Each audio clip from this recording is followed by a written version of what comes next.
আসসালামু আলাইকুম ওয়া রাহমাতুল্লাহি ওয়া বারাকাতুহু ইন্নাল হামদুলিল্লাহি ওয়াস সালাতু ওয়াস সালামু আলা রাসূলিল্লাহ মা বা'দ।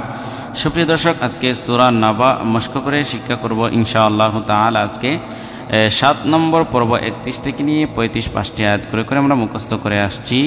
পূর্ববর্তী পর্বগুলো দেখার জন্য আপনি যদি নতুন হয়ে থাকেন সাবস্ক্রাইব করবেন, আর যদি সাবস্ক্রাইব করা থাকে তাহলে প্লেলিস্টে ঢুকলেই ইনশাআল্লাহ তাআলা আপনি পেয়ে যাবেন এই পর্বগুলো। এবং নতুন পর্বগুলো দেখার জন্য, নতুন এরকম নিত্য নতুন ভিডিও পাওয়ার জন্য অবশ্যই আমার চ্যানেলটি সাবস্ক্রাইব করে রাখতে হবে। তো আমরা শুরু করে দিব এখনই মস্ক ইনশাআল্লাহ তাআলা। আমার সাথে সাথে প্রত্যেকটা আয়াত তেলাওয়াত করবেন। দেখেন, এখানে আরবি দেওয়া আছে, বাংলা দেওয়া আছে এবং অর্থ দেওয়া আছে।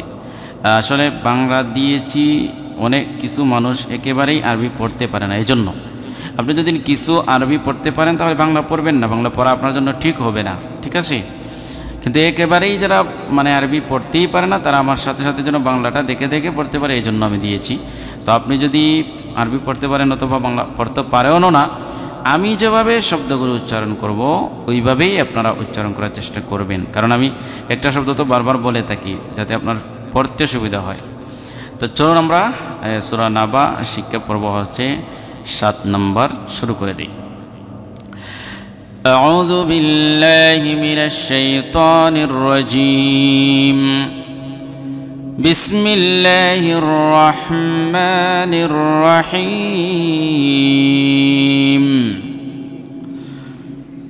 إن للمتقين مفازا.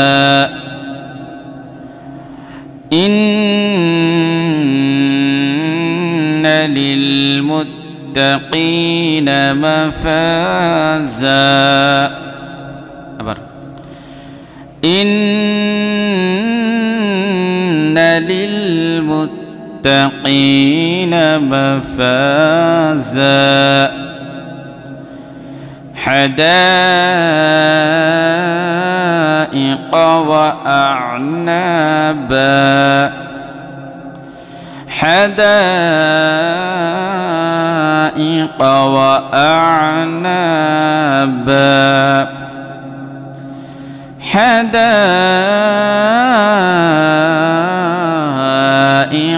وأعنابا. وكواعب أترابا. وكواعب عين عي তো রসই ই আর ই আরবি বেশকম আছে না, এই জন্য বলছি বাংলা দিয়ে আসলে আরবি উচ্চারণ করা সম্ভব না। وكواعب أترابا. وكواعب أترابا.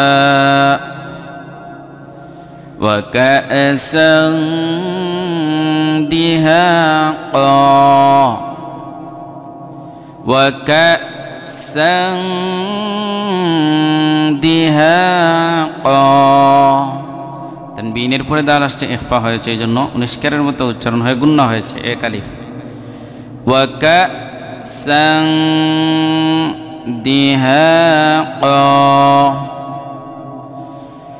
لا يسمعون فيها لغوا ولا كذابا.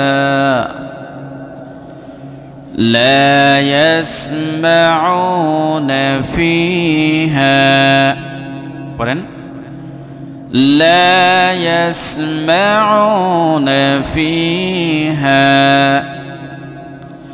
لغوا ولا كذابا. لغوا ولا كذابا. لا يسمعون فيها لغوا ولا كذابا. لا يسمعون فيها لغوا ولا كذابا সদাকাল্লাহুল আযীম। তো আজকে এ পর্যন্তই। ভিডিও ভালো লেগেই থাকে লাইক কমেন্ট এবং শেয়ার করবেন। ধন্যবাদ। আজকে এ পর্যন্তই। আসসালামু আলাইকুম ওয়া রাহমাতুল্লাহি ওয়া বারাকাতুহু।